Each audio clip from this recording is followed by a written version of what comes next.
Good, y'all? This is your boy Black G92. Right now, we're on the 15th day of Halloween, man. Can't believe it. The actual day is around the corner.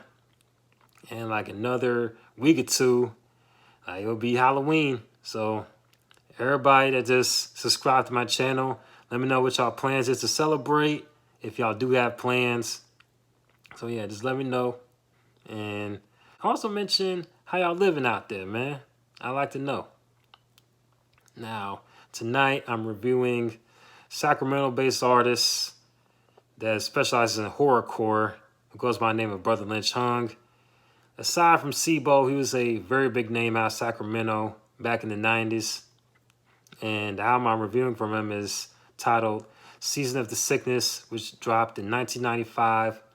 He pretty much mixed, mastered, and produced all the beats on that album back in 94, like a year before it was released, through his old label, Black Market Records.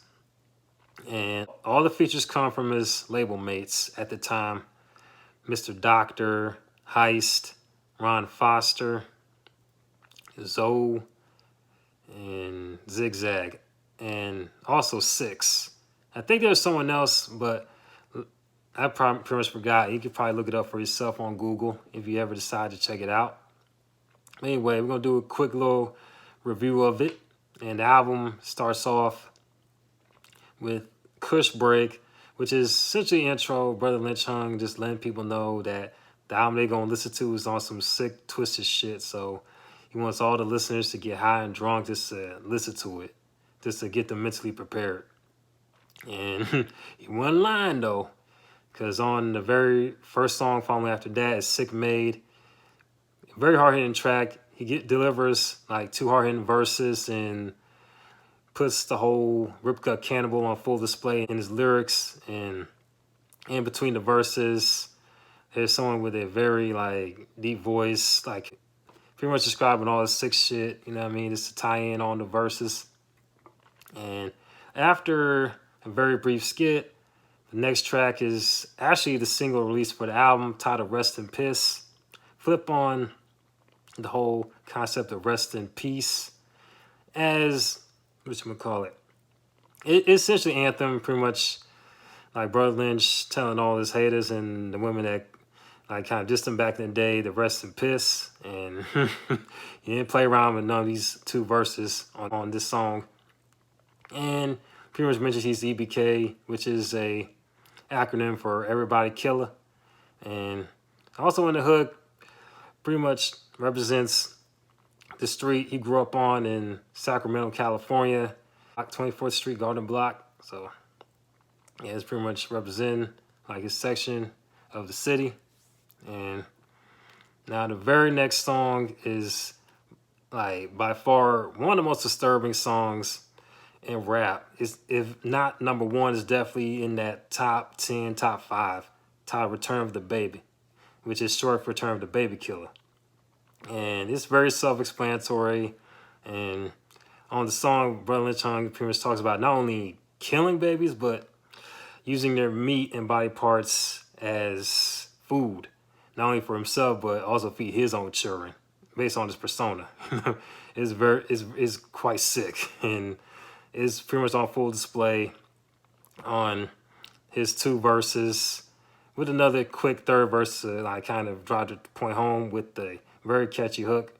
And his, I think his cousin or something, Six, comes with a equally menacing verse, not as over the top and shocking as Brotha Lynch, but definitely like keeps the energy up.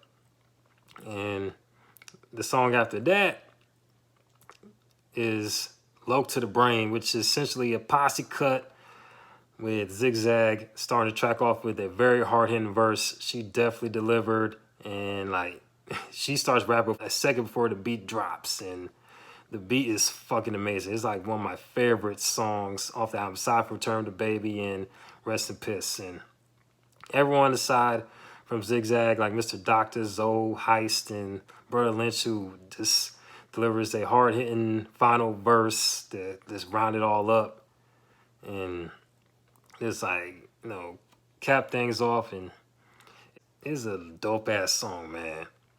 I listened to this song quite a bit, especially since after first hearing the album some years ago. So I do recommend y'all check it out. And shoot, next song switches gears and it's titled "Liquor Sick." And basically, Brother Lynch made the song in dedication to his cousin Q Ball, who was shot and killed while this album was recorded and was in production, and speaks of his neighborhood seeking retaliation, hence the life that him and his homies live. So it's a very heartfelt song, you know what I mean? Kind of sheds away some of that whole Rip Gut Campbell persona. And next song, that's real gangster shit. And it's a party type song about smoking blunts, like messing with the shorties and sipping on 40 ounces. I mean, it's not a bad song, but you know what I mean? It's not as like hard hitting as the previous songs, but it's a cool song to listen to, kind of like lighten the mood up after hearing such a depressing song like Liquor Sick. And like the very next song is another like heartfelt song, Deep Down, in which and Brotha Lynch Hung's two verses and Mr. Doctor's verse, they pretty much speak on the pitfalls, trials, tribulations, and the risk of death in prison, of essentially being members of the 24th Garden Block Crips and being in the gang, period, you know what I mean? So how like just very perilous and dangerous a lifestyle is.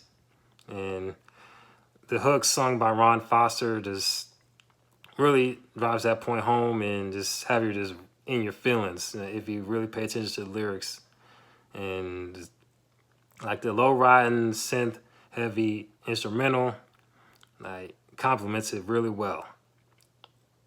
And like also has a quick little sample, I believe, from the Ohio Players, or I think not Parliament, but I think Ohio Players. It was one of those funk bands like near the end of the song, like kind of just slowed up like near the end of the song. I forgot the title of it, but I'm gonna have to look it up sometime in the future, as to be sure. And next song, Dead Man Walking. Brotha Lynch Hung, it's a very short song, like about 2 minutes and 40, not 40, but 34 seconds long, with Brotha Lynch Hung giving a very quick verse, describing how he's a dead man walking. Very self-explanatory, not much to it. Like quick little like track to pad out between that and 781 Red Rum skit leading up to the title track, Season of the Siccness, which is another dope ass song with Brotha Lynch Hung offering two like just very menacing verses, and Sick with his own verse. And like what's very amazing about this song is, aside from a very like banging ass instrumental that definitely sound perfect in the whip and or cookout setting, is Brotha Lynch utilizes that whole Jamaican patois in the hook. Very similar to how Spice One does his songs and a few other rappers around that time period. You know what I mean? It was quite popular. So Brotha Lynch definitely shows some versatility on that note. And and one of the standout like lines in the song is from Six's verse, like when he pretty much describes as beating his meat till it hurt. I was like, damn, nigga. That sounds painful, but either way, next song, Welcome to Your Own Death. It has a very low riding type instrumental, very menacing, perfect for driving 2 miles an hour late at night, pretty much on your own in the dark street.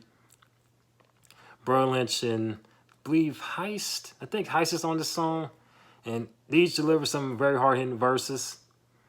Very good song, and it's essentially like the last like actual song on the album, as everything else that comes after is like an outro titled Real Lokes. And like Brotha Lynch just giving shout out to all his homies and people that he met in the industry, family, and all that stuff from his neighborhood, and In Hell with the Devil, which is pretty much ends with Brotha Lynch smoking weed with the devil, and they proceed to play Russian roulette and shots fired, and the album ends on that note. So if I have to give this album a rating, it'll definitely be a 4.5, close to out of 5. It's damn near close to a 5 in my opinion, because like it's like definitely on the list of my favorite albums of all time, as well as like it's like one of the best, like if not top 10, like horrorcore hip hop albums from that time period. You know what I mean? So it's definitely up there. And I do recommend y'all to check it out if you're either a Brotha Lynch fan, horrorcore hip hop fan, or you're just simply a West Coast rap fan. You know what I mean? Because it does have those gangster rap themes sprinkled throughout, and those synth bass heavy instrumentals. So definitely got something for y'all too. Now shout out to Brotha Lynch and all the features on here. This is Black G92. I'll be back with another review. Now, peace.